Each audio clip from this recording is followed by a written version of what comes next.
আমাদের ভারতবর্ষে কিছুদিন নারী প্রধানমন্ত্রী ছিলেন, যিনি নাম কি তার বলুন তো? আলহামদুলিল্লাহ। তাহলে মগজে আপনাদের মাল আছে ইনশাআল্লাহ। আর মগজে মাল থাকলে তথ্য দিতে সুবিধা হয়, ঠিক কি না? আর হাতড়াতে হাতড়াতে বক্তৃতার সময় তো শেষ হয়ে যায়। এনার নাম ছিল ইন্দিরা গান্ধী। ইনি আজমির শরীফের খাজা মঈনুদ্দিন চিশতির রওজা জিয়ারত করে এসে ইলেকশনে ভোটে দাঁড়িয়েছিলেন। ভোটে কংগ্রেস সরকারে যখন জয়ী হয়ে গেল, কংগ্রেস পার্টির সবাই মিলে নির্বাচন করলেন ইন্দিরা গান্ধী। ব্রিটেন থেকে উচ্চ শিক্ষা নিয়ে এসেছে, তার জ্ঞানের বহর কম নয়। আমরা সবাই মিলে একমত হয়ে বলছি ইন্দিরা গান্ধী প্রধানমন্ত্রী হোক। সবাই একমত হয়ে তাকে প্রধানমন্ত্রী বানিয়েছিলেন। তিনি প্রধানমন্ত্রীর স্টেজে দাঁড়িয়ে একটি বক্তব্য রেখেছিলেন। হযরত মুহাম্মদ রাসূলুল্লাহর জীবন আদর্শ তাম পৃথিবীর মানুষের কাছে আজ অত্যন্ত মূল্যবান হয়ে দেখা দিয়েছে। আমার মতে বলে পৃথিবীর সকল মানুষের উচিত মুহাম্মদ রাসূলুল্লাহর আদর্শের অনুসরণ অনুকরণ করা। নারায়ে তাকবীর। আমার ভাইরা, এই স্বাধীন ভারতে প্রথম প্রধানমন্ত্রী হয়েছিলেন কংগ্রেস পার্টি থেকে, যিনি নাম হলো তার পণ্ডিত জওহরলাল নেহরু। নাম শুনেছেন তো নাকি? জওহরলাল নেহরু। ইনি ইংরেজি ভাষার পোকা ছিলেন, ইংরেজি ভাষার পোকা। পণ্ডিত জওহরলাল নেহরু ইন্দিরা গান্ধীর বাবা। ইনি যখন প্রধানমন্ত্রী হলেন, ইন্দিরা গান্ধী তখন বাচ্চা, ইলেকশনে দাঁড়ানোর মতো তখন বয়স হয় নাই। জওহরলাল নেহরুকে যখন প্রধানমন্ত্রী বানানো হলো, সকলে একমত করে তার উপরে রায় দিয়ে দিল। উনি বলেছেন, আমাকে যদি প্রধানমন্ত্রীর দায়িত্ব পালন করতে হয় সারা ভারতবর্ষে, আমি একটি তথ্য দেব নেতাদের কাছে। আমার তত্ত্বটা বাস্তবে রূপদান করতে হবে। নেতারা বললেন, কি তথ্য আপনি দিতে চাচ্ছেন বলুন, চেষ্টা করব আপনার তত্ত্ব বাস্তবে ভারতবর্ষের জমিনে প্রণয়ন করার, ভারতবর্ষের জমিনে ছড়িয়ে দেওয়ার, আপনার কথাটা যাতে জনগণ মেনে চলে। উনি বলেছিলেন, আমি পরিশ্রম করে কষ্ট করে রাত জেগে একটা বই লিখেছি, বই। এই বইটা ভারতের জনগণের কাছে বিনা পয়সায় পৌঁছে দিতে হবে। সবাই যেন বইটা পড়ার সুযোগ পায়, পয়সার অভাবে নয়, বিনা পয়সায় ফ্রিতে দিতে হবে। বললেন, আপনি কি বই লিখেছেন রাত জেগে জেগে ঘুম কামাই করে? উনি বলেন, আমার লেখা বইটির নাম হলো দ্য সেইন্স অফ মুহাম্মদ সাল্লাল্লাহু আলাইহি সাল্লাম। একটু চিল্লায়ে বলুন সুবহানাল্লাহ। ইংরেজি ভাষায় বই লিখলেন, বইয়ের নামকরণ করলেন দ্য সেইন্স অফ মুহাম্মদ সাল্লাল্লাহু আলাইহি সাল্লাম। এর বাংলা নাম হলো মুহাম্মদ রাসূলুল্লাহর বাণী। নারায়ে তাকবীর। সেই নবী বিশ্ববাসীর কাছে আজও উচ্চ মর্যাদার আছেন না নাই? পৃথিবীতে যত দেশের উচ্চ শিক্ষিত জ্ঞানী বিজ্ঞানী আছে, একটা তথ্য একটু আপনাদের কাছে পরিবেশন করে সামনে এগিয়ে যাই, তাহলে বুঝতে সুবিধা হবে। একটু মোহাব্বতে কলেমার জিকির, লা ইলাহা লা ইলাহা লা ইলাহা ইল্লাল্লাহু মুহাম্মাদুর।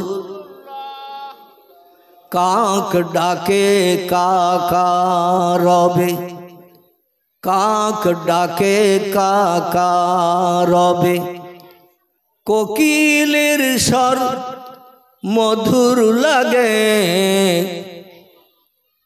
ডাকে এসে এই বসন্তের হাওয়ায়, আল্লাহ ছাড়া মাবুদ নাই, বলো লা ইলাহা ইল্লাল্লাহ লা ইলাহা লা ইলাহা ইল্লাল্লাহু মুহাম্মাদুর রাসূলুল্লাহ। আমার ভাইরা, সেই নবী মুহাম্মদ রাসূলুল্লাহ সম্পর্কে এই কিছুদিন হলো আমেরিকার একজন উচ্চ শিক্ষিত হায়ার এডুকেটেড জ্ঞানী পণ্ডিত, লোকটির নাম হলো ডক্টর H.M. হার্ট। কি নাম বললাম? Doctor H.M. হার্ট। ইংরেজি দেশের মানুষ, নামও ইংরেজি মার্কা। ইনি একটি বই লিখেছেন, বই, এখান থেকে বছর 10 আগের কথা। বইটির ইংরেজি নাম হলো দ্য 100। কি নাম বললাম? দ্য 100। বাংলা নাম হলো 100। বাংলা নাম কি? 100। ইংরেজি থেকে বলা হয়েছে দ্য 100। এই বইটি লিপিবদ্ধ করলেন পৃথিবীতে উচ্চশিক্ষিত বিজ্ঞানী যারা, Rousseau, Plato, Hegel, Montesquieu, Kant, Boyle, জার্নাল মিলি, Thomas Carlyle, William Moore, Edward Gibbon, Goethe, Isaac Newton, Galileo, বড় বড় নামি দামি বিজ্ঞানী যারা যন্ত্রপাতি বানিয়ে মানুষের উপকার করেছেন, তাদের জীবনী ভরে দিয়েছেন বইতে। পৃথিবীতে যারা নামি দামি রাষ্ট্রনেতা, কার নাম যুক্তরাষ্ট্রের ভূতপূর্ব প্রেসিডেন্ট মিস্টার হুভার, কার নাম জার্মান প্রেসিডেন্ট মিস্টার হিটলার, কার ইতালির প্রেসিডেন্ট মিস্টার সিনোর মুসোলিনি, কার নাম আমেরিকার president George W Bush, Bill Clinton থেকে শুরু করে আরো অনেকে, চীনের প্রেসিডেন্ট মিস্টার শি জিনপিং। আমার ভাইরা, উচ্চ শিক্ষিত এবং উচ্চ বুদ্ধিধারী মানুষ যারা পৃথিবীতে রাষ্ট্রনেতা দায়িত্ব পালন করেছেন, এদের জীবন নিয়ে ভরে দিয়েছেন তার ভিতরে। আবার এই পৃথিবীতে যারা বড় সাহিত্যিক, কবি, লেখক, তাদের জীবন নিয়ে ভরে দিয়েছেন তাতে। বইয়ের ভিতরে আবার আমাদের পয়গম্বরদের ভিতরে কিছু পয়গম্বরের নামও কোট করা হয়েছে। যেমন কোরআনের ভিতরে আল্লাহ পাক টোটাল 27 জন পয়গম্বরের নাম কোট করেছেন। কতজন? টোটাল 27 জন পয়গম্বরের নাম টোটাল কোরআনের ভিতরে এসেছে। 25 জনের জীবনী কম বেশি ভরা, 2 জনের কোনো জীবনী লেখা নাই, শুধু নাম এসেছে। আমি টুপ করে পয়গম্বরদের নাম কটা বলি, তাহলে জায়গায় আসলে বুঝতে পারবেন। কারবা নাম আদম, কারবা নাম শীষ, কারবা নাম ইদ্রিস, কারবা নাম নূহ, কারবা নাম ইব্রাহিম, কারবা নাম ইসমাইল, কারবা নাম ইসহাক, কারবা নাম ইয়াকুব, কারবা নাম ইউসুফ, কারবা নাম দাউদ, কারবা নাম সুলাইমান, কারবা নাম মুসা, কারবা নাম হারুন, কারবা নাম হুদ, কারবা নাম লুত, কারবা নাম সালেহ, কারবা নাম জাকারিয়া, কারবা নাম এহিয়া, কারবা নাম আইয়ুব, কারবা নাম ইউনুস, কারবা নাম শোয়েব, কারবা নাম ইলিয়াস, কারবা নাম ওজায়ের, কারবা নাম ঈসা, কারবা নাম মুহাম্মাদুর রাসূলুল্লাহ। কজনের নাম বললাম? কজন? আর কেউ গুনেছেন? আমার বাবাজি উনি একটু নাম বলার সঙ্গে সঙ্গে গুনেছেন যে কটা হচ্ছে দেখি। আর অধিকাংশ মানুষ আওয়াজ শুনেছি, জলসাও শেষ, আওয়াজও শেষ। গুনলে অনেকদিন মেমোরিতে জমা থাকে এই কটা, আর না গুনলে হাওয়ায় উড়িয়ে যাবে না, যাবে না। এই 25 জন পয়গম্বরের জীবনী কম বেশি কোরআনের ভিতরে এসেছে, আর 2 জন পয়গম্বরের কোনো জীবনী কোরআনের ভিতরে আসে নাই, শুধু নাম এসেছে। একজনের নাম হযরতে জুলকিফুল আলাইহিস সালাম, একজনের নাম হযরতে আল ইয়াসা আলাইহিস সালাম। এই 2 জনের কোনো জীবনী নাই, শুধু নাম এসেছে। আমার ভাইরা, আল্লাহ পাক 1 লক্ষ মোতাবেক 2,24,000 পয়গম্বর পৃথিবীতে পাঠিয়েছেন মানুষকে সুপথ দেখানোর জন্য। কোনটা ন্যায়, কোনটা অন্যায়, কোনটা ভালো, কোনটা মন্দ, কোনটা সত্য, কোনটা মিথ্যা, কোনটা খারাপ, কোনটা ভালো, এগুলো মানুষকে শুনিয়ে মানুষকে সুপথ দেখানোর জন্য, ভালো মানুষ বানানোর জন্য পয়গম্বরেরা দায়িত্ব পালন করে চলে গেছে। সর্বশেষ পয়গম্বর আসলেন যিনি, আল্লাহ পাক তার নামটাও কোরআনে কোট করে দিয়েছেন, যাতে আমাদের চিনতে জানতে বুঝতে সুবিধা হয়। জোরে বলুন সুবহানাল্লাহ। বর্তমান পৃথিবীতে ধর্মের সংখ্যা ৪৫০০-এর উপরে। কত বললাম? ৪৫০০-এর উপরে ধর্ম বিদ্যমান। এই ৪৫০০ ধর্মাবলম্বী যারা আছে, এদের ধর্মীয় নেতা আছে না নাই? প্রত্যেকটি ধর্মাবলম্বীদের ধর্মীয় নেতা থাকা আবশ্যক, কারণ নেতারা নেতৃত্ব দেয়, জনগণ মেনে চলে। এইভাবে ধর্ম চালু আছে পৃথিবীতে। আমার ভাইরা, বর্তমান পৃথিবীতে সুনামীয় কিছু ধর্মীয় নেতা আছে। কারো নাম রামকৃষ্ণ পরমহংসদেব, কারো নাম বুদ্ধদেব, কারো নাম চৈতন্যদেব, কারো নাম গুরু নানক, কারো নাম মহাবীর, কারো নাম আচার্য কেশবচন্দ্র, কারো নাম মোজেস, কারো নাম যিশু, কারো নাম সক্রেটিস, কারো নাম বালক ব্রহ্মচারী, যারা সুনামী হিসাবে পৃথিবীতে বিদ্যমান। এখন একটা মানুষকে যদি বলা হয় এই ৪৫০০ ধর্মাবলম্বী নেতাদের ভিতরে কোন নেতাটা সেরা, কোন নেতাটা শ্রেষ্ঠ, আপনি বাছাই করে যাচাই করে তথ্য দিন। একটা নেতা ভালো মন্দ যাচাই করতে গেলে তার পিছনে কমপক্ষে ২ মাস ঘুরতে হবে না? হবে না? ২ দিন ৪ দিন কোন নেতার পিছনে ঘুরলে সে যে ভালো কি মন্দ ওটা কি যাচাই করা সম্ভব হবে? ২-৪ দিন আদর্শ ভালো দেখাবে, ৫-৭ দিন পরে দেখবেন তার আদর্শের কিছু ত্রুটি বিচ্যুতি নজরে ধরা পড়বে। ৪৫০০ ধর্মাবলম্বী নেতার ভিতরে কোন নেতাটা সেরা, এটা যাচাই করতে গেলে কমপক্ষে অন্তত মাস ২ তার সঙ্গে ঘুরতে হবে, উঠতে বসতে সবসময় তার সঙ্গে থাকতে হবে। আর প্রত্যেকটি নেতার পিছনে যদি ২ মাস করে সময় দেন, বুড়ো হয়ে মারা যাবেন তো সব নেতার আদর্শ কি আপনি দেখতে পাবেন? পারবেন না। আল্লাহ বলেন ৪৫০০ ধর্মাবলম্বী নেতাদের ভিতরে সেরা কে? আমার সত্য কোরআনে তার নাম কোট করে দিয়ে দিলাম, যাতে তোমাদের জানতে বুঝতে চিনতে বিন্দু মাত্র সময় বেশি না লাগে। জোরে বলুন সুবহানাল্লাহ। আল্লাহ পাক কোরআনের ভিতরে তত্ত্ব কোট করে দিলেন, কোরআন সত্য না মিথ্যা? কোরআনের শুরুতে ইন্ট্রোডাকশন, সূচনা ভূমিকাতে আল্লাহ তত্ত্ব কোট করেছেন, যালিকাল কিতাবু লা রাইবা ফিহি। লৌহে মাহফুজে সংরক্ষিত সেই কোরআন, যে কোরআন আমি পূর্বে সংরক্ষণ করে রেখেছিলাম। আদম নবীর জমানায় ছিল কোরআন লৌহে মাহফুজে, শীষ নবীর জমানায় ছিল, নূহ নবীর জমানায় ছিল, ইব্রাহিম নবীর জমানায় ছিল, ইসমাইলের জমানায় ছিল, হুদ, লূত, সালেহ, জাকারিয়া, ইয়াহিয়া সব নবীর জমানায় ছিল। কিন্তু আমি ও কোরআন পৃথিবীতে পাঠাই নাই পয়গম্বরদের হাত বরাবর, দুনিয়ার মানুষকে চোখে দেখার জন্য পাঠাই নাই।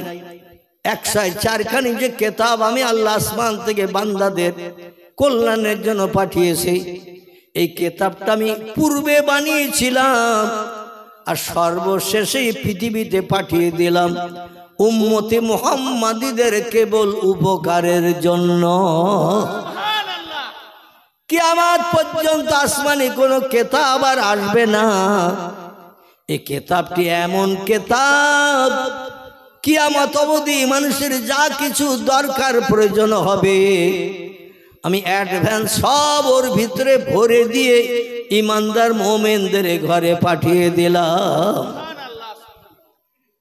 কারণ দুনিয়া ধ্বংস হতে সময় লাগবে, মানুষের তখন আবার নতুন ধর্মগ্রন্থের প্রয়োজন হবে, এটার কোনো ব্যাপার নয়। যা কিছু ভবিষ্যৎকালের মানুষের দরকার হবে সেগুলো আমি কোরআনে অতীতে ভরে দিয়ে দিয়েছি। সেই কোরআনে আল্লাহ বলছেন যালিকাল কিতাবু লা রাইবা ফিহি। এই কোরআনের ভিতরে যত বিষয়ে তথ্য পরিবেশন করা হয়েছে, যত নবী আম্বিয়াদের জীবনী কোট করা হয়েছে, যত ওলিয়া উলিয়াদের কথা আমার কোরআনের ভিতরে বর্ণনা করা হয়েছে, কোনটা হালাল, কোনটা হারাম, কোনটা হক, কোনটা না হক, কোনটা সত্য কোনটা মিথ্যা এগুলো মানুষকে যাচাই করে চলার জন্য আমার কোরআন আমার পয়গম্বর মুহাম্মদ রাসূলুল্লাহর হাত বরাবর তোমাদের ঘরে পৌঁছে দিয়েছি। ওই কোরআনে যত বিষয়ে তত্ত্ব পরিবেশন করা হয়েছে লা রাইবা ফি, একটা তত্ত্বের ভিতরে শস্য দানা পরিমাণ সন্দেহ পর্যন্ত নাই। তবে শোনো পৃথিবীর মানুষ, আমি আল্লাহ হলাম অসীম জ্ঞান রাশির মালিক। ওমা উতীতুম মিনাল ইলমি ইল্লা কালিলা, আল্লাহ বলছে মানুষ তোমাদের ব্রেন মগজে যে জ্ঞান, যে জ্ঞানের মাধ্যম দিয়ে ক্যালকুলেটর মেশিন বানিয়েছো, কম্পিউটার বানিয়েছো, রিমোট কন্ট্রোল বানিয়েছো, স্যাটেলাইট বানিয়েছো, ইন্টারনেট বানিয়েছো, উপগ্রহ বানিয়েছো, চন্দ্রযান বানিয়েছো, পাতাল রেল বানিয়েছো, রেডিও বানিয়েছো, ভিডিও বানিয়েছো, ভিসিআর বানিয়েছো, কোল্ড স্টোর হিমঘর বানিয়েছো, ইলেকট্রিক লাইন বানিয়ে দিয়েছো। দিনের বেলা যেমন আলো, রাতের বেলাও তেমন আলো, ঠিক কিনা? ভবিষ্যতে আরো অনেক কিছু বানাবে মানুষ, যেগুলো এখন মানুষ দেখতে পাচ্ছে না, ভবিষ্যতে দেখতে পাবে।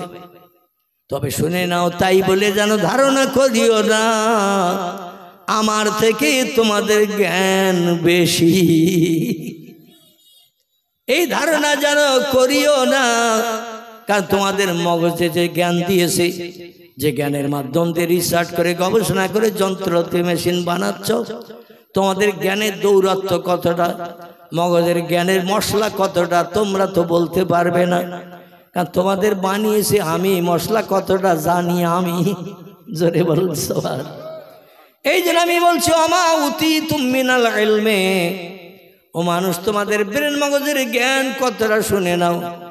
তোমাদের জ্ঞান হলো আমি আল্লাহ, আমার জ্ঞানের কাছে সামান্যতম একটুখানি। এত কিছু বানানো সত্ত্বেও তোমাদের মগজের জ্ঞান হলো আমার জ্ঞানের কাছে একটুখানি। তোমরা সীমিত জ্ঞানের অধিকারী, আমি আল্লাহ হলাম অসীম জ্ঞানের অধিকারী। আমার জ্ঞানের সঙ্গে পাল্লা দিয়ে ভবিষ্যৎকাল পর্যন্ত তোমরা কোনোদিন জয়ী হতে পারবে না। জোরে বলুন একটু সুবহানাল্লাহ। যদি বলেন হোয়াট ইজ দ্য ডকুমেন্ট, তাহলে একটু তথ্যের দিকে আমাদের এগিয়ে যেতে হবে, কোরআনের তথ্যে। আল্লাহ পাক কোরআনের ভিতরে দুটি দলের মানুষের জীবনী কোট করেছেন। কটি বললাম? দুটি দলের মানুষের জীবনী আল্লাহ কোরআনে কোট করে দিয়েছেন। আরে দুটি দলের মানুষের অনুসরণ অনুকরণ কথা করার কথা বলেছেন, খুব ভালো করে শুনে নেবার। একটি দলের নাম হলো নবী আম্বিয়ার দল, একটি দলের নাম হলো ওলি আউলিয়ার দল। নবী হলো এক বচন, আম্বিয়া হলো বহু বচন। একজনকে বলা হয় নবী, বহুজনকে বলা হয় আম্বিয়া। একজনকে বলা হয় ওলি, বহুজনকে বলা হয় আউলিয়া। পৃথিবীতে এই দুটি দলের মানুষ কেবল আল্লাহর আপন বনার সুযোগ পেয়েছে। আর যত দলের মানুষ পৃথিবীতে বাস করছে, এরা কেউ আল্লাহর আপন নয়। বোঝা গেল? কি বোঝা গেল? আমার ওয়াজকে একটু কড়া হয়ে যাচ্ছে নাকি? একেবারে সরল বাংলা ওয়াজ করছি, বুঝতে পারছেন তো নাকি? এখন যদি বলেন হুজুর তাম পৃথিবীতে কত দলের মানুষ বসবাস করে, আপনি বললেন দুটি দলের মানুষ কেবল আল্লাহকে আপন বানিয়েছেন, আল্লাহর সঙ্গে নৈকট্য তৈরি করেছেন। আর যত দলের মানুষ আছে এরা কি কেউ পারেনি? আমি বলবো না না না, কেউ পারেনি। আল্লাহর সঙ্গে সম্পর্ক গাঢ়তর তৈরি করেছে দুটি দলের মানুষ। একটি দলের নাম নবী আম্বিয়া, একটি দলের নাম হলো ওলি আউলিয়া। আর যত দলের মানুষ পৃথিবীতে আমরা বাস করি, চাষি তাঁতি কামার কুমোর সুতোর ধোপা নাপিত ডাক্তার, কবিরাজ, হাকিম, জজ, উকিল, ব্যারিস্টার, মাস্টার, এমন করে পৃথিবীতে ইঞ্জিনিয়ার, বিজ্ঞান, দর্শন, ইঞ্জিনিয়ার, ভৌগোলিক, ঐতিহাসিক, সাহিত্যিক, যত দলের মানুষ পৃথিবীতে বাস করে এরা কেউ আল্লাহর আপন হতে পারেনি। আপনাদের ভিতর থেকে হয়তো কেউ বললেন, হুজুর তাহলে আপনারা, আমার নাম বলিস আমার নাম, আমরা তো মৌলবী, টুপিওয়ালা, দাড়িওয়ালা, লম্বা জামাওয়ালা, কিন্তু চাষির নাম করলাম, তাঁতির নাম করলাম, কামারের নাম করলাম, কোমরের নাম করলাম, ধোপার নাম করলাম, দর্জির নাম করলাম, ডাক্তারের নাম করলাম, মাস্টারের নাম করলাম, বিজ্ঞানের নাম করলাম, দর্শনের নাম করলাম, ইঞ্জিনিয়ারের নাম করলাম, আরো যত দলের মানুষ আছে কেউ আল্লাহর আপন হতে পারেনি। কিন্তু হুজুর আপনারা, এবার আমি আমাকেও বাদ দেব না, আপনাদের দলে ঢুকিয়ে নেব। আপনারা খুশি হবেন না খুশি হবে? আমার নামটা ওই দলে ঢুকাবো। কোন আলেম পারিনি, হাফেজ পারিনি, কারি পারিনি। তাহলে হয়তো বলবেন, হুজুর আমাদের মসজিদের ইমাম, আপনাদের মসজিদের ইমাম আল্লাহর দলে ঢুকতে পারেনি, মুয়াজ্জিন ঢুকতে পারেনি, মুক্তাদিও পারেনি। খুব ভালো করে বুঝবেন, মসজিদের ইমাম আল্লাহর আপন হতে পারিনি, মুয়াজ্জিন আপন হতে পারিনি, মুক্তাদি প্রতিদিন 5 ওয়াক্ত নামাজ পড়ে যারা তারাও পারেনি, আলেম পারেনি, হাফেজ পারেনি, কারি পারেনি, মুফতি পারেনি। পেরেছে কারা? দুটো দল বললাম তো, শুধু একটা বললে হবে না। সেই খোদার কসম, আমার মতো টোকো মৌলবী পারেনি, হাফেজ পারেনি, কারি পারেনি। আমি একটা মসজিদে ইমামতি করছি বর্তমান 40 বছর হলো। ক বছর? 40 বছর হলো। 1985 সাল থেকে নিয়ে 2025 শেষ হয়ে যাচ্ছে নাকি? এই 40 বছর হলো দেখতে দেখতে আমি একটা মসজিদে ইমামতি করি, পুরো তারাবি নামাজ পড়ালাম। এই অসুস্থ থাকা অবস্থাও রমজানের রোজা একটাও মিস করি নাই। আমার বাড়ি থেকে আবার 13 কিলোমিটার দূর যেতে হয় মসজিদে ইমামতি করতে, আপ ডাউন 26 কিলোমিটার রাস্তা। বিকালবেলা রোজাই থেকে গাড়ি চেপেই 13 কিলোমিটার যাওয়ার সময় মনে হয় আল্লাহ রাস্তায় পড়িয়ে মরবো নাকি, আর তো হচ্ছে না। এই রকম অসুস্থ মানুষ তো আমি কম বেশি, আপনারা জানেন। আমার পেটটা পুরো ফাড়া, পাঁজরের কাঠের এখান থেকে নিচে পর্যন্ত 21টা সেলাই। কটা বললাম? 21টা সেলাই, পুরো পেট ফাড়া। আমার 2টি কিডনি ড্যামেজ হয়ে গিয়েছিল। 2.5 বছর কলকাতা আর.এন. টেগর হসপিটাল, দেবী শেঠির হসপিটাল, মুকুন্দপুর, একদিন বাদ একদিন আমার বাড়ি থেকে 85 কিলোমিটার রাস্তা, একদিন বাদ একদিন ডায়ালিসিস করতে যেতে হয়েছে। বেডের উপরে শুয়ে থাকতে হয়েছে আমাকে 4 ঘন্টা করে। শুধু আমাকে একা নয়, আরো যারা ডায়ালিসিস করতো সবাইকে 4 ঘন্টা। মাঝে মাঝে সেন্সলেস হয়ে যেতাম, মাঝে মাঝে জ্ঞান শূন্য হয়ে যেতাম, মাঝে মাঝে বমি হতো, মাঝে মাঝে পায়ে শিরা যেন এই কেটে গেল, এমন টান টান হয়ে যেত। ওরা আবার তালপাতার পাকার হাওয়া দিয়ে দিয়ে আস্তে আস্তে গায়ের ঘামটা কাটিয়ে আবার একটু ওষুধপত্র খাইয়ে ইঞ্জেকশন করি আবার হুঁশ ফিরাত। 2.5 বছর ডায়ালিসিসের পরে কলকাতা আর.এন. টেগর হসপিটাল, গত 18ই জানুয়ারি 2024 আমি অপারেশন হয়েছি। অপারেশনের পরে 1 বছর আবদ্ধ ঘরের ভিতরে থাকতে হয়েছে। আমার পেশাবের জায়গা আলাদা, পায়খানার জায়গা আলাদা, খাওয়ার বাটি আলাদা, প্লেট আলাদা, গেলাস আলাদা। আমার কোনো জিনিস কেউ ব্যবহার করতে পারবে না। এইভাবে আমি 3 বছর ডাক্তারি নির্দেশ মেনে চলার পরে আল্লাহ পাক একটু শেফায়ে কুল্লিয়া দিয়েছেন, তাই স্টেজে বসে আপনাদের সঙ্গে দুটো কথা বলার সুযোগ পাচ্ছি। আমার গ্রামের 95% মানুষের ধারণা ছিল মসজিদের মাইকে কখন অ্যালাউন্স হবে মৌলভী আবুল কালাম মরে গেছে। শতকরা 95% মানুষের ধারণা ছিল আমি আর বাঁচব না। 3 বছর কিডনি রোগে আক্রান্ত ছিলাম। খরচ হয়েছে কম বেশি অপারেশন পর্যন্ত 80 লক্ষ টাকা। কত বললাম? 80 লক্ষ টাকা অপারেশন পর্যন্ত খরচ। ডাক্তারকে দিতে হয়েছে 11,60,000। যিনি কিডনি দিয়েছেন তাকে দিতে হয়েছে 6.5 লক্ষ। অপারেশনের পরে খরচ হয়ে গেছে প্রায় 8 থেকে 9 লক্ষ, এখনো চলছে। এদিন ডাক্তার দেখাতে গেলাম, বললাম স্যার এই ওষুধের পাজা আর কতদিন খেতে হবে? তো বললো যতদিন বাঁচবেন ততদিন 12-14 ট্যাবলেট দুবারে খেতে হবে। মানে মুড়ি খাই যেমন 6টা-7টা করে ট্যাবলেট একবার খেতে হয়। এইভাবে আল্লাহ অধমকে বাঁচিয়েছেন। তবে আমার দৃঢ় বিশ্বাস নবী আর পৃথিবীতে আসবে না, নবীর আগমন আর হবে না। একটা দলের মানুষ কিয়ামত পর্যন্ত পৃথিবীতে থাকবে, তারা হলো ওলি আউলিয়ার দল। আপনাদের মতো কিছু মহব্বতের ভক্ত আমার আছে, রাতের বেলা আমার ওয়াজ না শুনে ঘুমায় না।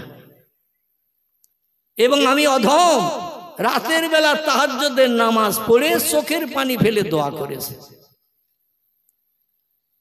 আল্লাহর নবী বলছেন রাত্র দ্বীপ্রহরের পর থেকে নিয়ে ফজরের আযান ধ্বনির আগ পর্যন্ত এই সময়টাকে আরবিতে বলা হয় তাহাজ্জুদ। কি বলা হয়? তাহাজ্জুদ। ওমিনাল লাইলি ফাতাহাজ্জাদ বিহি নাফিলাতাল লাক আসা আইয়াবআসাকা মাকামাম মাহমুদা। জোরে বলুন সুবহানাল্লাহ। আল্লাহর নবী বলছেন ডাক্তার, কবিরাজ, হাকিম, বৈদ্য কাউকে দিয়ে যখন কোনো কাজ না হবে, একটি কাজ করলে আল্লাহ দিনান দিয়ার বান্দার মুখে হাসি ফুটান। সেই কাজটি হলো রাত্র দ্বীপ্রহরের পর থেকে নিয়ে ফজরের আযান ধ্বনির আগ পর্যন্ত যে বান্দা ঘুমকে হারাম করবে, বিবি বাচ্চার মায়া ছেড়ে দেবে, নফল নামাজ পড়বে, কোরআন তেলাওয়াত করবে, জিকির আজগার করবে, সময় মতো তাসবিহ তাহলিল পাঠ করার পরে আল্লাহর কাছে দুখানা হাত তুলে দোয়া করে চোখের পানি নাকের ডগা পর্যন্ত যদি নামিয়ে দিতে পারে, পয়গম্বর আইয়ুব নবীর মতো 18 বছরের কুষ্ঠরোগগ্রস্ত রোগী বিনা ঔষধে আল্লাহ তার সেবা দিয়ে রাজিত্ব ফিরিয়ে দিয়েছে।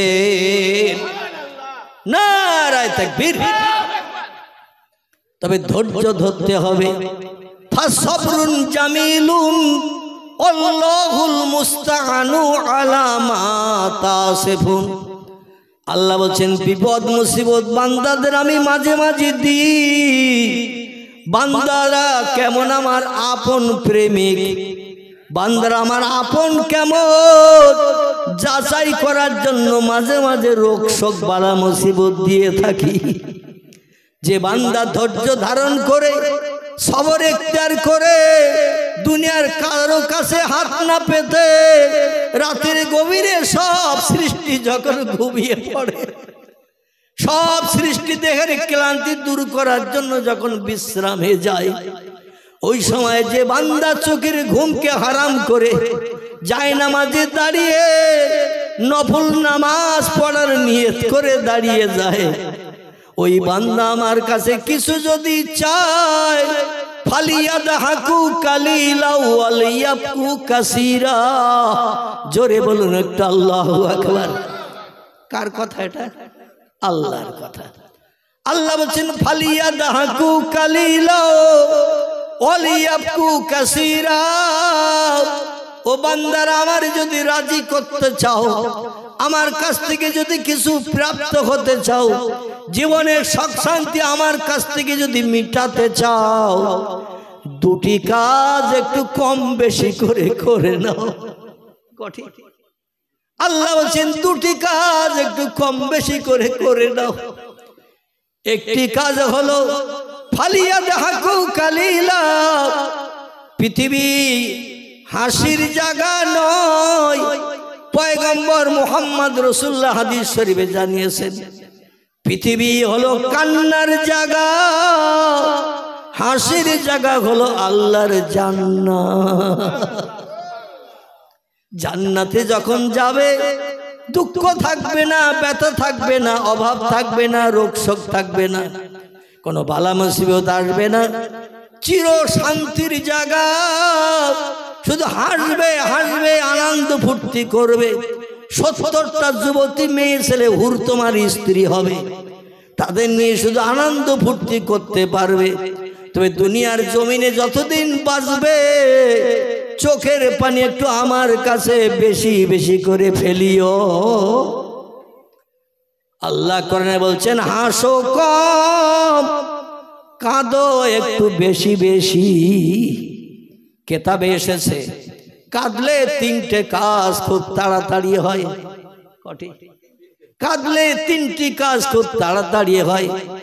কাঁদলে রুহু সাফ হয়, কাঁদলে গুনাহ মাফ হয়, কাঁদলে আল্লাহ বান্দা বান্দির উপরে খুব তাড়াতাড়ি রাজি হয়ে যায়। চোখের পানি এমন একটি জিনিস, আবু ঈসা তিরমিজি রাহমাতুল্লাহ আলাইহি তার লিখিত হাদিসের কিতাব তিরমিজি শরীফের ভিতরে তিনি লিপিবদ্ধ করেছেন, আল্লাহকে যদি কেউ রাজি করতে চাও, জীবনে সব শান্তি মিটাতে চাও, তাহলে একটু কাঁদো বেশি বেশি। আমাদের এখন কান্না আছে, বরং আমাদের কি আছে? উল্টোটা আছে। আমাদের এখন শুধু হাসি আর হাসি। হাসির জন্য আগে পাশের কাছে লোক লাগতো, এখন আর হাসির জন্য পাশের কাছে লোক লাগে না। পাশের কাছে একটা জিনিস লাগে। আলহামদুলিল্লাহ, আমার ভাই ধরতে পেরেছেন। এখন মুখে হাসি ফোটানোর জন্য পাশের কাছে একটা জিনিস লাগে, যেটা পকেটে হাত দিলেই পাওয়া যায়। এর নাম কি? Mobile machine. আর এখন সিনেমা হল তো বন্ধ হতে চলেছে। আমাদের বসিরহাটে 3টি বড় বড় সিনেমা হল ছিল। প্রয়োজন হলে আপনারা একটু দেখে আসতে পারেন আমার কথাটা মিথ্যা কি সত্য। একটি সিনেমা হলের নাম ছিল ফাল্গুনী, একটি সিনেমা হলের নাম ছিল দেবযানী, একটি সিনেমা হলের নাম হলো মিলনী। আল্লাহর অফুরন্ত রহমত, 2টি হল ভেঙে এখন জায়গা ক্লিয়ার করা হয়েছে। আর একটা নদীতে ডোবো ডোবো ভাব। এই সিনেমা হলটির নাম হলো মিলনী। ফাল্গুনী মেন রোডের ধারে, বসিরহাট কলেজের কাছে ভেঙে চুরমার করে জায়গা ক্লিয়ার। দেবযানী বসিরহাট ময়লা খোলার পাশে সবথেকে বড় সিনেমা হল ভেঙে চুরমার করে জমির মালিক এখন অন্য ব্যবসা চিন্তা ভাবনা করছে। কারণ সিনেমা হলে এখন আর লোক যাচ্ছে না ফিল্ম দেখতে। আমাদের বসিরহাট রোড বারাসাত মেন রোডের ডান পাশে দেগঙ্গা বাজার বলে একটা জায়গা আছে। এই দেগঙ্গা বাজারে ঢুকতে ওই ব্যাকের কাছে, মানে ব্যাক পেরিয়ে গেলেই সামনে বাজার।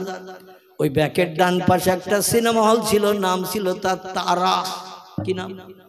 ভেঙে চুরমার করে দিয়ে দিয়েছে। সিনেমা হলে পয়সা দিয়ে এখন আর কেউ ছবি দেখতে যায় না, কারণ প্রত্যেকের পকেটে পকেটে সিনেমা হল ভরা। ঠিক না ভুল? প্রত্যেকের পকেটে সিনেমা হল ভরা। আর এমন মেশিন বিজ্ঞান বানিয়ে দেশে, এ এখন হাসির জন্য পাশে লোক লাগে না। মনের মানুষ শুধু সুইচ টিপলেই বেরিয়ে যাবে। আরে অবৈধ নারীর ফেস কাটিং চেহারা দেখে মন গরম করলে আল্লাহর কাছে আপনি পাপী বান্দা হিসাবে বিবেচিত হবেন। জোরে বলুন একটু নাউজুবিল্লাহ। আরে মেশিন অতি বেশি বেশি ব্যবহার করার কারণে চোখ যেমন নষ্ট হচ্ছে, ব্রেন মগজ তেমন লোপ পেয়ে যাচ্ছে। ভবিষ্যতে মানুষ একেবারে বেঈমান হয়ে যাবে তার কাজকর্ম আচার ব্যবহারের মাধ্যম দিয়ে। আল্লাহ পাক বললেন, বান্দারা যদি আমার কাছ থেকে কিছু পেতে চাও, একটু রাতের গভীরে রাত্র দ্বীপ্রহরের পর থেকে নিয়ে ফজরের আজান ধ্বনির আগ পর্যন্ত একটা নামাজ আছে, নফল নামাজ। এই নামাজটির নাম হলো তাহাজ্জুদ। শুধু 5 ওয়াক্ত নামাজ পড়লেই কিন্তু আল্লাহর আপন হওয়া যাবে না। আল্লাহ দুনিয়ায় বাস করতে গেলে 5 ওয়াক্ত লাগবে। খুব ভালো করে বুঝবেন, আল্লাহ দুনিয়ায় বাস করতে গেলে 5 ওয়াক্ত নামাজ লাগবে হবে। আল্লাহ দুনিয়ায় বিবি বাচ্চা নিয়ে সংসার জীবনে সুখ ভোগ করতে গেলে 5 ওয়াক্ত নামাজ আপনার লাগবে।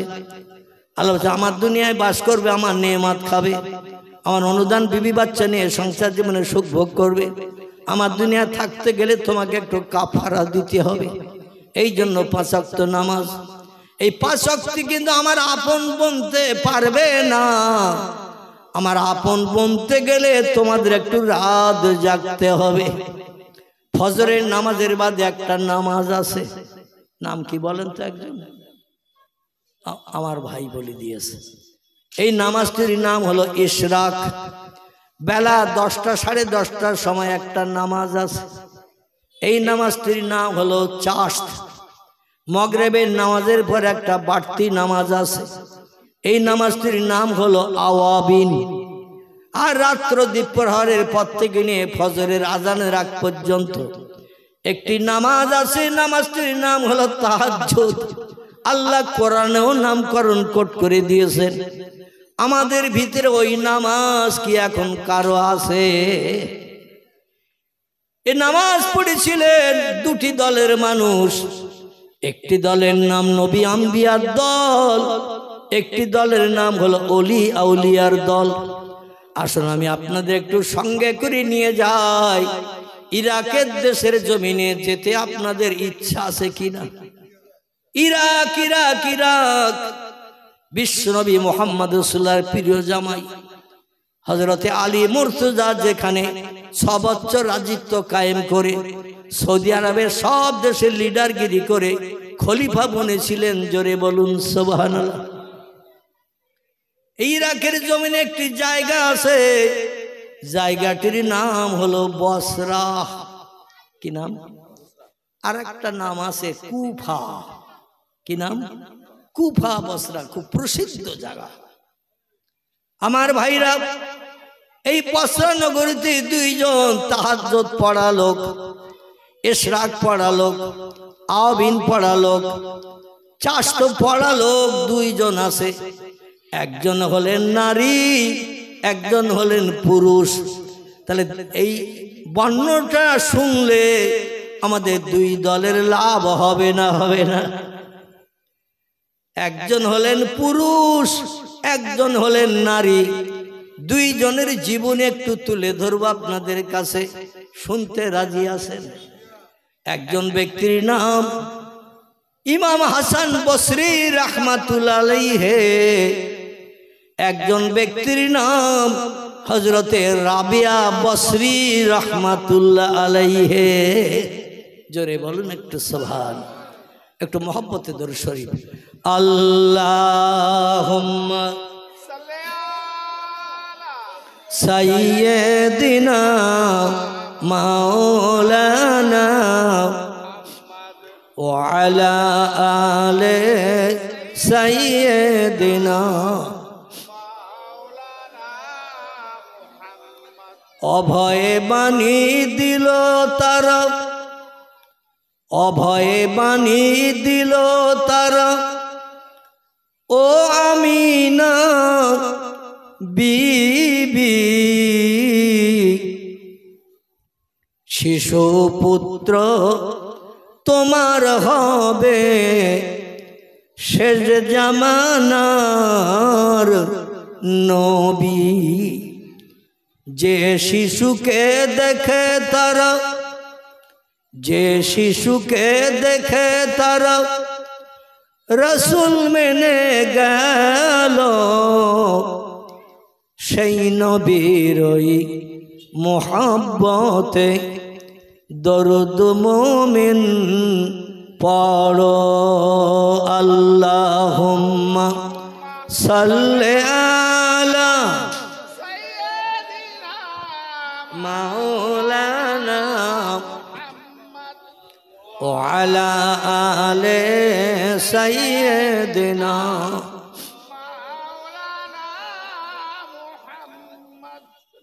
একজন পুরুষ মানুষ, তার নাম ইমাম হাসান বসরি রাহমাতুল্লাহ আলাইহি। আর একজন মহিলা নারী, তার নাম হযরতে রাবিয়া বসরি রাহমাতুল্লাহ আলাইহা। জোরে বলুন সুবহান। হাসান বসরি তিনি রাত জেগে চাশতের নামাজ পড়ে, এশরাকের নামাজ পড়ে, আওয়াবিনের নামাজ পড়ে আধ্যাত্মিক জগতের শৈল শিখরে পৌঁছে যে আল্লাহকে আপন বানিয়ে নিয়েছেন আগে। পরবর্তীতে একটা মেয়ে ছেলে মুরিদ, তার নাম রাবিয়া বসরি, বাবার 4 নম্বরের মেয়ে ছিল। চেহারাটা দেখতে একটু কালো ছিল। তো তার আরো 3টি বোন ছিল এ রাবিয়ার, তাদের চেহারা পাত্র দেখতে একটু ভালো ছিল। 3টে বোনেরই পূর্বে বিয়ে হয়ে গিয়েছে, কিন্তু রাবিয়ার ফেসকাটের চেহারাটা দেখতে খুব ভালো ছিল না, যার কারণে এলাকার কোনো মানুষ তারে বিয়ে করতে চায়নি। তো রাবিয়া বলল, বিয়ে শাদী যখন হলো না, সংসার জীবন আমার আর হলো না, তো আমি আর বসে বসে কি করে দিন গুজরান করি, আল্লাহর এক ওলি বান্দার কাছে যাই, যে একটু মোরাকাবা মোশাদার সবক মশকা করি, বায়াত হই, মুরিদ হই, হয়ে আল্লাহর সঙ্গে একটু নৈকট্য লাভ করার চেষ্টা করি। আল্লাহর সঙ্গে যদি আমার সম্পর্ক গাঢ়তর ভালো হয়, দুনিয়ার কোনো পুরুষের সম্পর্কের দরকার নাই। এই চিন্তা ভাবনা নিয়ে কিছুদিন অপেক্ষা করার পর রাবিয়া বসরি খোঁজ নিতে নিতে হাসান বসরির কাছে চলে গেছেন। বেটা ছেলেরাও হাসান বসরির কাছে মুরিদ হয়, বায়াত হয়। সব বেটা ছেলেদের বায়াত হওয়ার পরে রাবিয়া বসরি বললেন, হুজুর সবাই চলে গেল কাজ মিটিয়ে, পুরুষের কাজ না মিটলে মেয়েদের কাজ করা তো সম্ভব নয়, এই জন্য একটু অনেকটা সময় অপেক্ষা করেছি। আর তো কোনো পুরুষ বেটা ছেলে নাই, আমার পিতামাতা যথেষ্ট চেষ্টা করেছে কিন্তু বিয়ে দিতে পারে নাই। আল্লাহ বান্দির একটু রূপ চেহারা কালো করে দিয়েছে, মানুষ আমারে দেখে পছন্দ করে না, এই জন্য আমি দিন গুজরান কি করে করি, এই জন্য আপনার কাছে আমি বায়াত হতে এসেছি। আপনার সঙ্গে স্পর্শ থেকে আমি সময়টা অতিবাহিত যাতে করতে পারি, আমার একটু মুরিদানের খাতায় নাম নথিভুক্ত করে নিন। হাসান বসরি বললেন, রাবিয়া তুমি বায়াত হবে? বলছেন নাম হ্যাঁ। বলে বায়াত হলে কিন্তু রাবিয়া এটা অনেক পরিশ্রমের কাজ, অনেক কষ্টের কাজ, দৈনন্দিন রাত জাগতে হবে, সকাল দুপুর বিকাল সন্ধ্যা, এশায় ফরজের নামাজের পরে কিছু তসবিহ আছে প্রতিদিন পাঠ করতে হবে। রাবে আমার হাতে হাত দিয়ে বায়াত হলে 1 নম্বরের কাজ হলো সকাল থেকে নিয়ে ফজর পর্যন্ত, মানে আজকের ফজর থেকে নিয়ে আগামীকালের ফজর পর্যন্ত এই 24 ঘন্টার ভিতরে দৈনন্দিন 10,000 বার করে তোমার আল্লাহ আল্লাহ করতে হবে। কবার? 24 ঘন্টায় 10,000 বার ঘুরতে ফিরতে উঠতে বসতে আল্লাহ আল্লাহ আল্লাহ আল্লাহ এই নাম জপ করতে হবে 10,000 বার। ও রাবেয়া প্রতি ফজর নামাজে সালাম ফিরানোর পর 33 বার সুবহানাল্লাহ, 33 বার আলহামদুলিল্লাহ, 34 বার আল্লাহু আকবার, এটা দৈনন্দিন তোমার পড়তে হবে প্রতি ওয়াক্তের ফরজ নামাজের পরে। রাবিয়া সকালে যখন ফজরের নামাজ পড়বে তোমাকে ওই তসবিহ পড়তে হবে 33 33 34, আর কলেমা শরীফ পড়তে হবে 500 বার। নবী মুহাম্মদ রাসূলুল্লাহর মহব্বতে দরুদ শরীফ পড়তে হবে 500 বার। তুমি কি পারবে এই দায়িত্ব পালন করতে? যদি পারো তাহলে আমার রুমাল ধরো, আমি তোমারে বায়াত করে নিচ্ছি। খুব সংক্ষেপ রাবিয়া বললেন, হুজুর আমি রাজি, আমার কারো হুকুম শুনতে হবে না, কারো কথা শুনতে হবে না, কারো নেতৃত্ব মানতে হবে না, কারণ আমার হুকুম মানার মতো কেউ নাই, আমি একাই একা। হাসান বসরি তওবা করিয়ে সবক দিয়ে দিলেন, দিয়ে বললেন বাড়ি যাও, এইগুলো যখন পুরো মস্ক হয়ে যাবে, কমপ্লিট হয়ে যাবে, আবার আসবে, আমি তোমারে সবক পাল্টে দেব। হাসান বসরির তত্ত্ব শুনে রাবিয়া বাড়ি এসে খুব কঠিন একাগ্রতা নিয়ে সবকগুলো অল্প দিনের ভিতরেই তিনি কমপ্লিট করে ফেলেছেন, কোনোদিন আর পড়তে ভুল হয় না। আমার ভাইরা, সবক আবার পাল্টাতে গেছেন হাসান বসরির কাছে। হাসান বসরি বললেন, এত তাড়াতাড়ি তোমার সবক শেষ? রাবে বলছে, নাম ইয়াইহাল ওসাতিস, আমার ওস্তাদ হুজুর গো, আমার তো তেমন জ্বালা যন্ত্রণা নাই, কাজকর্ম নাই, সংসারের চিন্তা নাই, কারো হুকুম শুনতে হয় না, স্বামী আমার নাই, বাচ্চা কাচ্চা নাই, বিয়েইতে হয় নাই, এই জন্য আমার পক্ষে সম্ভব, আমি 24 ঘন্টায় ওই সবকে থাকি। জোরে বলুন সুবহান। হাসান বসরি আবার দ্বিতীয় সবক দিলেন।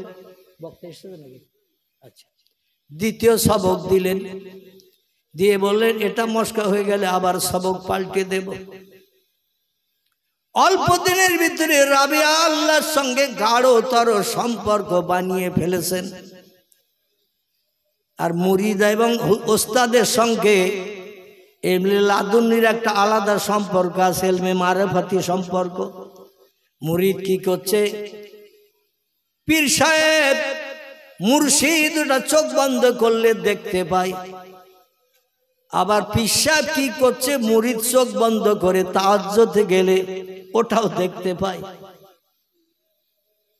রাবিয়াকে হাসান বসরি বললেন, আমার কাছে কষ্ট করে আসতে হবে না, তোমার সঙ্গে আমার যখন টেলিফোনের সম্পর্ক তৈরি হয়ে গেছে, এখনকার সময় নয়, যখন টেলিফোনের বাপ মায়ের নামও পর্যন্ত কেউ জানতো না, মোবাইল মেশিন ওয়্যারলেস টেলিফোনের কোনো নাম কেউ যখন শোনেনি, সেই সময়কার কথা।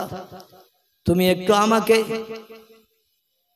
রেডিও সেন্টার থেকে গান চাপিয়ে দিলে ঘরে ঘরে যেমন গান হয়, দিল্লি বোম্বাই থেকে আপনজন কথা বললে আপনাদের সজিনাতলায় যেমন খবর এসে যায়, এর থেকে বেশি সম্পর্ক আল্লাহর সঙ্গে তার বান্দা বান্দিদের। এতে জীবনে ক্যাশ কার্ড ভরতে হয় না, সিম কার্ড ভরতে হয় না, কোনো ব্যাটারিতে চার্জ দিতে হয় না, বিনা চার্জে কাজ 24 ঘন্টা চলে। জোরে বলুন একটু সুবহানাল্লাহ। হাসান বসরি বলছে, রাবিয়া তুমি উচ্চ র্যাঙ্কে পৌঁছে গেছো রাবিয়া, তোমার খুব বেশি আর মোরাকাবা মুশাহাদার সবক মশ করতে হবে না, তুমি এমন একটা জায়গায় পৌঁছে গেছো, তোমার আর বাড়তি পরিশ্রম করার দরকার হবে না। রাবিয়া বলছেন, হুজুর এমন কথা কেন বলছেন? বলে, সবকের যে সমস্ত পাওয়ার আছে, সবকের যে সমস্ত নিয়ম নীতি আছে, সব তোমার জানা বোঝা হয়ে গেছে, তো আমি তোমাকে নিয়ে একটু চিন্তা করি। রাবিয়া বলছে, হুজুর আমাকে নিয়ে চিন্তা করেন? বলছেন, না। বলে, হুজুর কি চিন্তা? বলে, চিন্তা করি তুমি ভবিষ্যতে আল্লাহর এত বড় আবেদা বান্দি হওয়া সত্ত্বেও জাহান্নামী হয়ে যাও কি না। কথাটা ভালো কথা। তুমি এত বড় আমলকারিনী নারী হওয়া সত্ত্বেও তুমি ভবিষ্যতে জাহান্নামী হয়ে যাও কি না, আমি এই নিয়ে একটু সংশয়ে দুশ্চিন্তায় আছি। রাবিয়া বলে, হুজুর এমন শরীয়তের খেলাফ কাজ তো আমি করি না, যে কাজ করার কারণে আমি জাহান্নামী হব। আমি পর্দা পুশিদার ভিতরে থাকি, পর্দা পুশিদার ভিতরে চলি, আমার চেহারা কোনো পরপুরুষকে আমি দেখতে দিই না। জোরে বলুন সুবহানাল্লাহ। কোনো পরপুরুষের চেহারাও আমি দেখি না, আমি সবসময় সতর্কতা অবলম্বন করি। ইন্নামাল মুমিনিনা ইয়াগুদ্দু মিন আবসারিহিম, ইন্নামাল মুমিনাতে ইয়াগদুদনা মিন আবসারিহিন্না ওয়া ইয়াহফাজু ফুরুজাহুম আল আখির। আল্লাহ কোরআনে বলেছেন, ও ছেলেরা তোমাদের পর্দা হলো আগে। আমরা মনে মনে ধারণা করি মেয়েদের পর্দা হলো আগে। আল্লাহ কোরআনে তত্ত্ব কোট করে বলছেন, ছেলেরা তোমাদের পর্দা আগে। 2 নম্বরে পর্দা হলো মেয়েদের। দুনিয়ার যুবক পুরুষ তোমাদের চোখগুলো হেফাজত করো পরনারীর দিকে তাকানো থেকে। পরবর্তীতে আল্লাহ বলছেন ইন্নামাল মুমিনাতু ইয়াগদুদনা মিন আবসারিহিন্না, ও দুনিয়ার মেয়েরা তোমরাও তোমাদের চোখগুলো আবরণ করো পরপুরুষের চেহারা দেখা থেকে। তোমার চোখে যদি কোনো পরপুরুষের চেহারা দেখো তোমার চোখ নাপাক হবে। পরপুরুষের সঙ্গে হাতে হাত যদি লাগাও হাত নাপাক হবে। পরপুরুষের সঙ্গে ঠোঁটে মোবাইলে যদি আমরা তলায় দাঁড়িয়ে দাঁড়িয়ে ঘন্টা দেড়েকখানি গল্প করো জবান নাপাক হবে। কোনো পরপুরুষ তেঁতুলতলায় দাঁড়িয়ে বলছে আমি এখানে এসেছি দেখা করে যা, ও পায়ে হেঁটে যদি যায় তেঁতুলতলায় ওর পা নাপাক হয়ে যাবে। অবৈধ কাজে গেলে হাত পা নাক মুখ চোখ সব নাপাক অবৈধ হবে। আরে অবৈধ নাক মুখ হাত পা চোখ বৈধ করার জন্য ভালো বানানোর জন্য কি লাগবে? কথা বলেন না? আচ্ছা নিয়ে এসো, নিয়ে এসো। আমার ভাইরা এ হাত পা চোখ নাক মুখ ভালো করার জন্য সাবান দিতে হবে। কাপড়ে ময়লা লাগলে যেমন পরিষ্কারের জন্য সার্ফ সাবান ব্যবহার করি, এই চোখ নাক মুখ কান হাত যদি অবৈধ কাজে ব্যবহার হয় এটা পরিষ্কার করার জন্য সাবান লাগবে। সাবান দুনিয়ার কাপড় চোপড় পরিষ্কারের জন্য যেমন সাবান লাগে গেলেস তৈরি করার জন্য, এটা পরিষ্কার করার জন্য সাবান লাগবে। সেই সাবানের নাম হলো তওবার সাবান। কিসের সাবান? তওবার সাবান। আস্তাগফিরুল্লাহাল্লাযী লা ইলাহা ইল্লা হুয়াল হাইয়ুল কাইয়্যুম ওয়া আতুবু ইলাইহি লা হাওলা ওয়ালা কুওয়াতা ইল্লা বিল্লাহিল আলিয়্যিল আযীম। নাসাই শরীফের হাদিস। আল্লাহ নবী বলছেন আমার কোন উম্মত এই তওবা ইস্তিগফার যদি 3টি বার পাঠ করে আল্লাহ তার 82 বছরের জীবনের গুনাহ মাফ করে মাসুম বানিয়ে দেয়। আমার সঙ্গে একটু পড়ুন এই তওবাটা। আস্তাগফিরুল্লাহ আল্লাযী লা ইলাহা ইল্লা হুয়াল হাইয়ুল কাইয়্যুম ওয়া আতুবু ইলাইহি লা হাওলা ওয়ালা কুওয়াতা ইল্লা বিল্লাহিল আলিয়্যিল আযীম।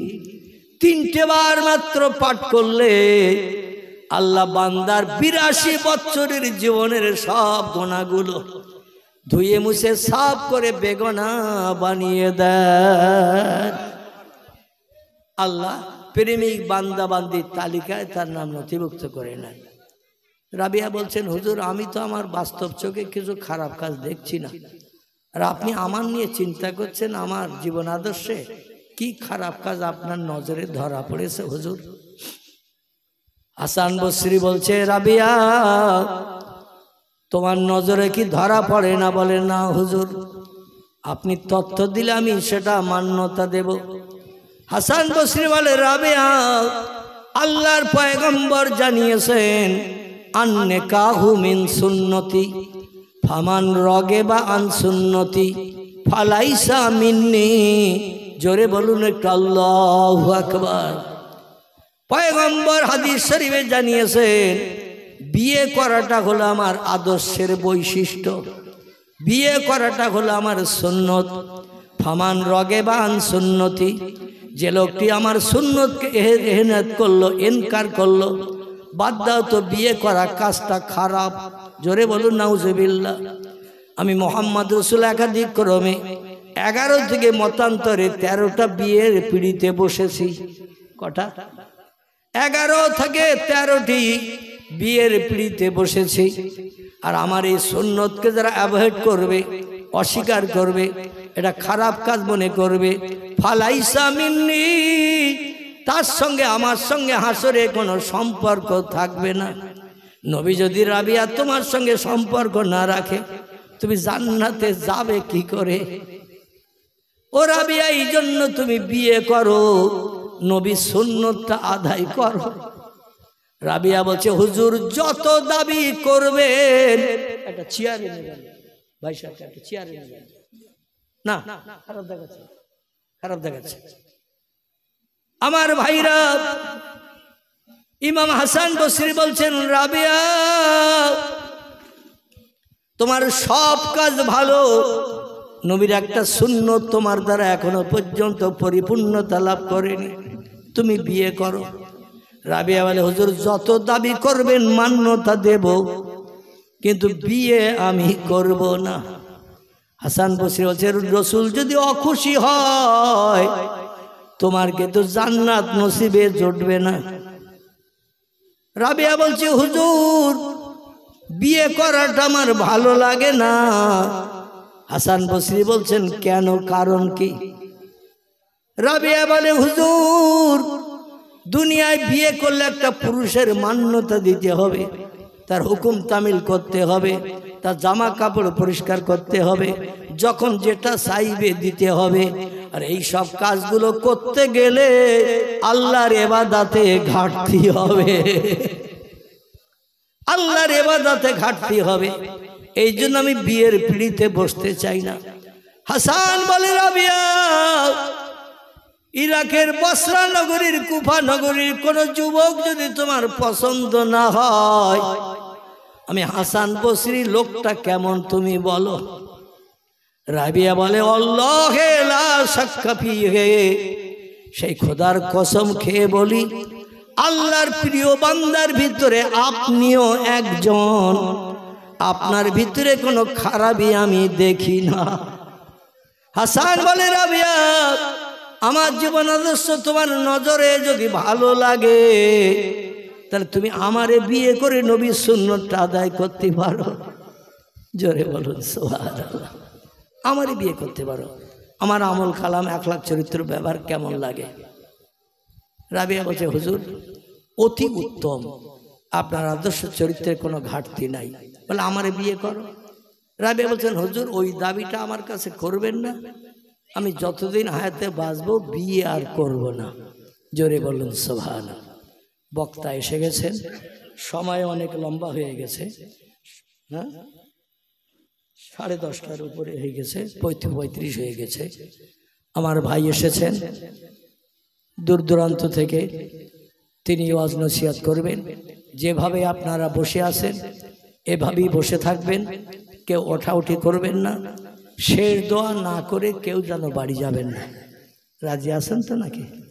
আলহামদুলিল্লাহ। এই জন্য আপনারা উচ্চ রবে মোহাম্মত একটু দরুদ শরীফ পড়েন।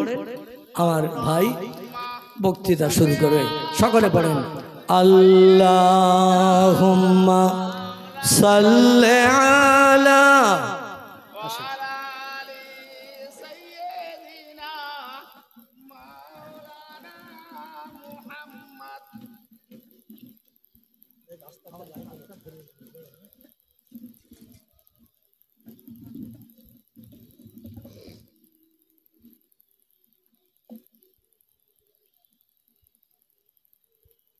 আসসালামু আলাইকুম। ভাই যে যেখানে আছেন, আশেপাশে যারা ঘোরাফেরা করছেন মজলিসে এসে বসে যায়।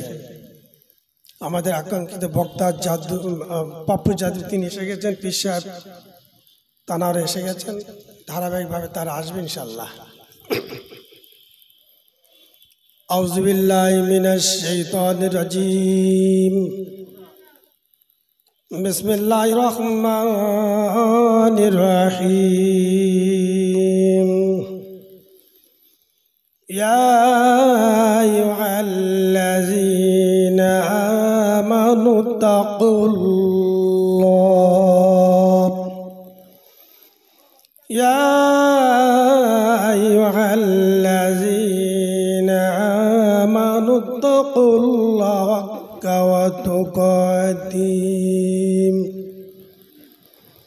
حق وتقاته ولا تموتن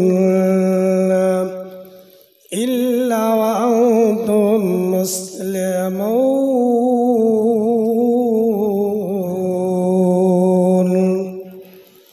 قد صدقت يا ربنا. المسعود رضي الله تعالى عنه قال قال النبي صلى الله عليه وسلم الدنيا سجن للمؤمنين والجنة الكافر. رواه الترمذي. إن الله وملائكته يصلون على النبي يا أيها الذين آمنوا صلوا عليه وسلموا تسليما. اللهم